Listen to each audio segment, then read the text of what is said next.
दोस्तों एक बार फिर से आप सभी का बहुत बहुत स्वागत है मेरे YouTube channel Ahuja all in one solution में। कैसे हैं आप सब? आई होप आप लोग अच्छे होंगे। आप सभी के समक्ष मैं एक बहुत ही इंपॉर्टेंट इन्फॉर्मेशन लेकर आया हूं जो कि मैं अब बताने वाला हूं। प्लीज इसको ध्यानपूर्वक सुनिएगा। अगर अच्छी लगे तो लाइक शेयर और कमेंट कर दीजिएगा। इसके साथ ही सब्सक्राइब भी कर लीजिएगा। Thank you so much once again. So दोस्तों जिस इन्फॉर्मेशन के बारे में मैं बात करने वाला था वो इन्फॉर्मेशन है एडसेंस अकाउंट का डिलीट होना या डिसेबल होना या टर्मिनेट होना। इसके मेन रीजन क्या क्या है, कारण क्या क्या है इसके पीछे के। तो आइए चलिए स्टार्ट करते हैं एक बार फिर से। तो दोस्तों सबसे पहला जो कारण है इसका पॉलिसी वायलेशन। पॉलिसी वायलेशन क्या होता है, बहुत ही ध्यानपूर्वक सुनिएगा। कॉपीराइट सामग्री का उपयोग, रीयूज्ड कंटेंट, दूसरों का कंटेंट बिना पर्याप्त बदलाव के, मिसलीडिंग या spam content, adult gambling, illegal या हार्मफुल कंटेंट। सबसे पहले आते हैं दोस्तों कॉपीराइट।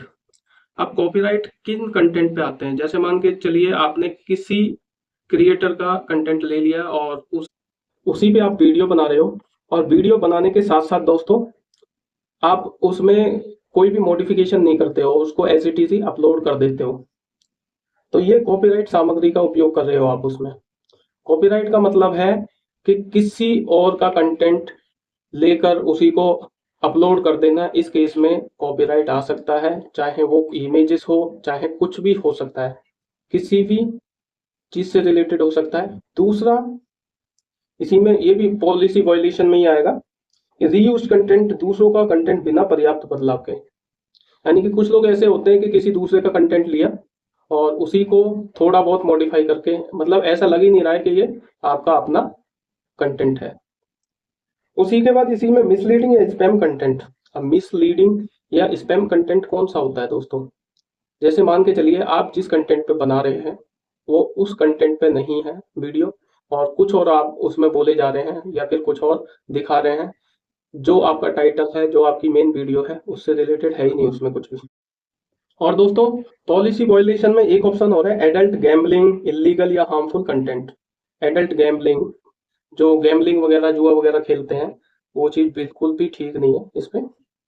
उसके बाद इलीगल या हार्मफुल कंटेंट बनाना है, जैसे कि सेक्सुअल हरासमेंट वाली वीडियोस बनाना, ये सब इलीगल कंटेंट में आता है, हार्मफुल कंटेंट में आता है, जिससे कि पब्लिक वायलेशन होती है, वो सब हार्मफुल कंटेंट में आता है।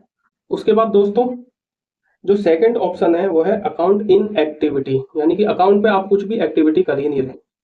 आपका जो अकाउंट है मोनेटाइज हो गया है, बस एडसेंस का आप वेट कर रहे हो, लेकिन आप उसमें कोई ऐसी एक्टिविटी कर ही नहीं रही जो जेन्युइन हो। अब मान के चलिए दोस्तों कि एडसेंस अकाउंट आपका ओपन है और आप उस पर कोई भी एक्टिविटी नहीं करते हैं, जैसे लंबे समय तक एडसेंस अकाउंट का उपयोग न करना। आप एडसेंस अकाउंट का उपयोग ही नहीं कर रहे हैं, या फिर मोनेटाइजेशन के बाद जो $10 करने पड़ते हैं वो आप कर ही नहीं रहे, यानी कि अगर आप कोई वीडियो ही नहीं डाल रहे तो फिर वो इनएक्टिव ही माना जाएगा एक तरीके से। उसी के बाद इसी में एडसेंस में कोई एक्टिविटी ना होना, सब कुछ सेम है जो मैंने आपको बताया। उसके बाद दोस्तों मल्टीपल एडसेंस अकाउंट, यानी कि आप लोगों के अगर बहुत सारी आइडिया हैं यूट्यूब की और आपके मल्टीपल एडसेंस अकाउंट बने हुए हैं तो वो नहीं चलेंगे। आपको कोई भी एक जेन्युइन एडसेंस अकाउंट सभी आईडी पे क्रिएट करना पड़ेगा या फिर रखना पड़ेगा। ऐसा नहीं है कि आपकी 5 आईडी हैं और पांचों पे अलग अलग एडसेंस अकाउंट है, तो ये यूट्यूब की पॉलिसी के अगेंस्ट में काम करता है। तो ऐसा बिल्कुल भी नहीं होना चाहिए, आपका एक ही एडसेंस अकाउंट होना चाहिए। और दोस्तों नेक्स्ट पॉइंट की बात करें तो फॉल्स इन्फॉर्मेशन। बहुत सारे लोग क्या है अपने अकाउंट में फॉल्स इन्फॉर्मेशन दे देते हैं। जैसे मान के चलिए आपका जो एडसेंस अकाउंट है राकेश के नाम से है और आपने आधार कार्ड दिया है रमेश का, तो यहाँ आपका जो अकाउंट है वो इनएक्टिव हो जाएगा। उसके बाद दोस्तों नेक्स्ट पॉइंट पे आ जाते हैं यूट्यूब मोनेटाइजेशन इशू। अब इस केस में दोस्तों अगर एडसेंस में आपका टर्मिनेट है या डिसेबल है या डिलीट हो रखा है या जनरेट ही नहीं हो रहा आपका, तो उस केस में मोनेटाइजेशन के समय में दिक्कत आ सकती है, प्रॉब्लम आ सकती है, इशू क्रिएट हो सकता है। इसमें भी कुछ पॉइंट्स दिए हुए हैं, सब पॉइंट, जैसे कि रीयूज्ड कंटेंट। अगर आप रीयूज्ड कंटेंट का यूज करते हो, जो कि मैंने ऑलरेडी आप लोगों को एक्सप्लेन कर दिया है, तब आपको ये प्रॉब्लम आ सकती है। उसके दोस्तों अगर आप एआई कंटेंट बना रहे हो और ऐसा है कि वो किसी और का कंटेंट है और उसको सही तरीके से नहीं बनाया गया है, तो उस केस में भी आप लोगों को दिक्कत आ सकती है। उसके बाद दोस्तों कम्युनिटी गाइडलाइंस या कॉपीराइट स्ट्राइक आ रखा है आपकी किसी वीडियो पे, तो इस केस में भी एडसेंस डिसेबल या डिलीट किया जा सकता है। तो आप लोग इन सब चीज़ों का ध्यान रखें। उसके बाद नेक्स्ट पॉइंट पे बात करते हैं, इनवैलिड ट्रैफिक डिटेक्टेड। अगर आपकी वीडियो पे ट्रैफिक आ रहा है, वो जो ट्रैफिक है वो इनवैलिड है किसी कारणवश, कि वो जो जितना भी ट्रैफिक है वो नेटवर्क इशू या किसी भी वजह से अगर इनवैलिड डिटेक्ट करता है, तो उस केस में भी ये प्रॉब्लम क्रिएट हो सकती है। उसके बाद दोस्तों जो सबसे इम्पोर्टेंट पॉइंट है वो थोड़ा सा रह गया था, तो उसके बारे में मैं बता देता हूँ आप लोगों को, बहुत ही ध्यानपूर्वक सुनिएगा। इसमें है इनवैलिड क्लिक और इनवैलिड ट्रैफिक। इनवैलिड ट्रैफिक के बारे में अभी मैंने आप लोगों को बताया। इसी में इनवैलिड क्लिक्स है, मान के चलिए आप खुद ही अपनी वीडियो को बार बार क्लिक करके अपनी खुद ही के मोबाइल से सेम चैनल से आप देख रहे हो और ऐड आ रही है वो भी देख रहे हो, उसी पे बार बार क्लिक किए जा रहे हो, इसको इनवैलिड क्लिक या इनवैलिड ट्रैफिक कहा जाता है। अब दूसरा पॉइंट है इसी के अंदर कि दोस्तों या परिवार से क्लिक करवाना।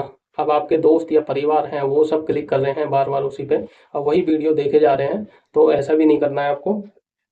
उसके बाद बोट्स या फेक ट्रैफिक का उपयोग करना। बोट्स या फेक ट्रैफिक का मतलब यह है, आपके पास 5-6 मोबाइल हैं आपके घर में, उसको लगा दिया आपने अपनी ही लाइव वीडियो में, तो ये बोट्स या फेक ट्रैफिक में आता है। ट्रैफिक एक्सचेंज वेबसाइट से ट्रैफिक लाना, किसी को पे करना, पे करने के साथ साथ उसके मोबाइल से बार बार वीडियो चलवाना, तो ये एक तरीके से ट्रैफिक एक्सचेंज वेबसाइट से ट्रैफिक लाना होता है।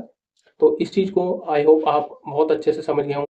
दोस्तों नेक्स्ट और सबसे लास्ट पॉइंट बचा हुआ है, वह है serious policy violation. Serious policy violation में क्या आता है दोस्तों, अगर आप फेक या फ्रॉड वीडियो बनाते हैं तो उस केस में आपकी जो एडसेंस है वो डिलीट या डिसेबल हो सकता है।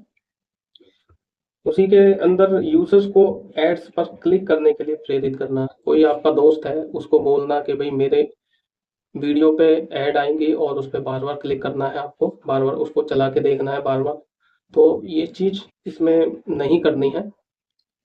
दोस्तों आप सभी का बहुत बहुत शुक्रिया, बहुत बहुत धन्यवाद सुनने के लिए। प्लीज़ लाइक शेयर और कमेंट कर देना। अगर चैनल पे नए हैं तो सब्सक्राइब बटन दबाना, उसी के साथ बेल आइकन प्रेस कर देना। Thank you so much, thanks for watching.